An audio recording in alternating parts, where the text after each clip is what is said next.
est-ce que l'intérêt de l'enfant est une notion ambivalente?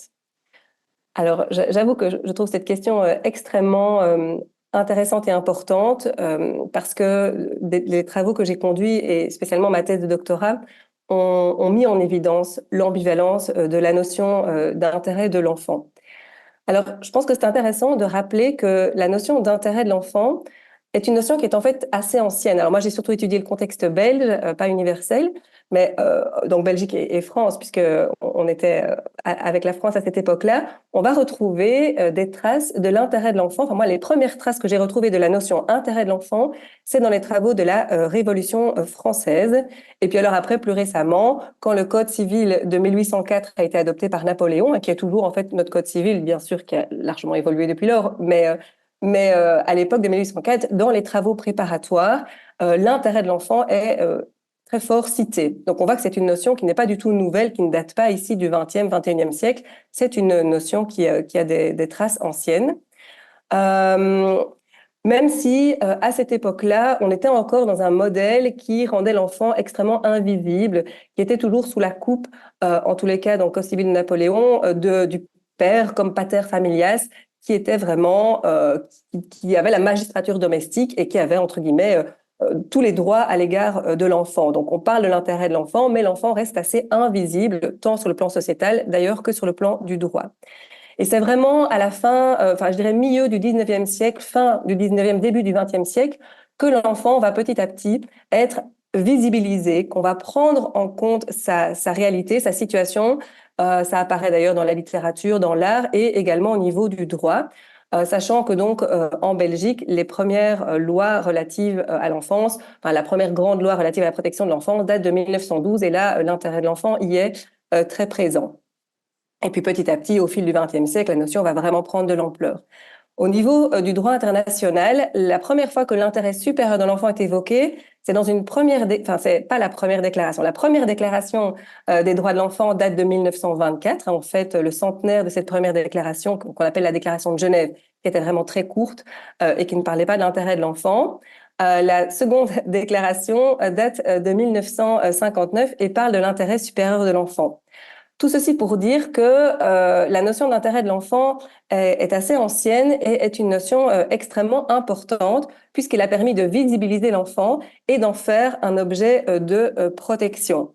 Et puis c'est en 89, lorsque la Convention relative aux droits de l'enfant est adoptée, enfin en tout cas c'est la date symbolique du 20 novembre 1989, que l'enfant qui était donc avant dans ce modèle de magistrature domestique, qui est passé à un modèle de protection mais toujours comme objet, est véritablement devenu sujet de droit et l'intérêt supérieur de l'enfant avait pour objectif de traduire sa vulnérabilité particulière.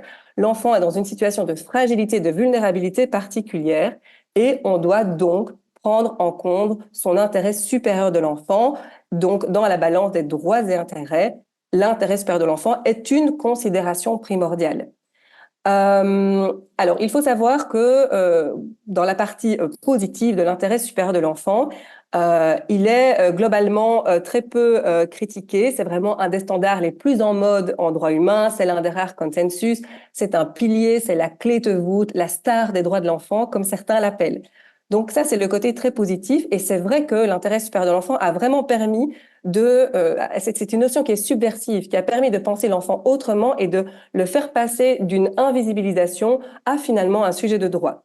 Mais le problème, c'est que comme il a une portée très large, il a reçu une portée très large, trop large, je pourrais même dire, en tout cas c'est ce que moi je pense à côté d'autres auteurs, et par conséquent, alors qu'on adoptait une convention relative aux droits fondamentaux de l'enfant, c'est finalement bien plus de l'intérêt supérieur de l'enfant dont on parle.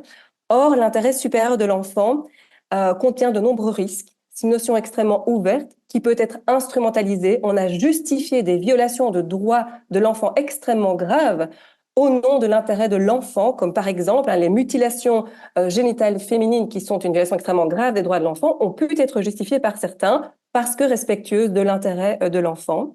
Ça, c'est déjà un premier grand risque. Un autre grand risque, c'est un discours très paternaliste. Ce sont les adultes qui définissent ce qu'est l'intérêt de l'enfant. Pourtant, l'idéal du modèle des droits de l'enfant qu'on promeut, c'est véritablement de rendre l'enfant sujet de droits fondamentaux qui détient des droits dans un juste équilibre entre une protection renforcée, mais également petit à petit l'acquisition d'une autonomie progressive. Sa parole est importante, la participation, ses libertés, l'exercice progressif de ses droits par lui-même. Et la notion d'intérêt de l'enfant, même devenue un droit, crée un flou et nous éloigne du paradigme des droits de l'enfant.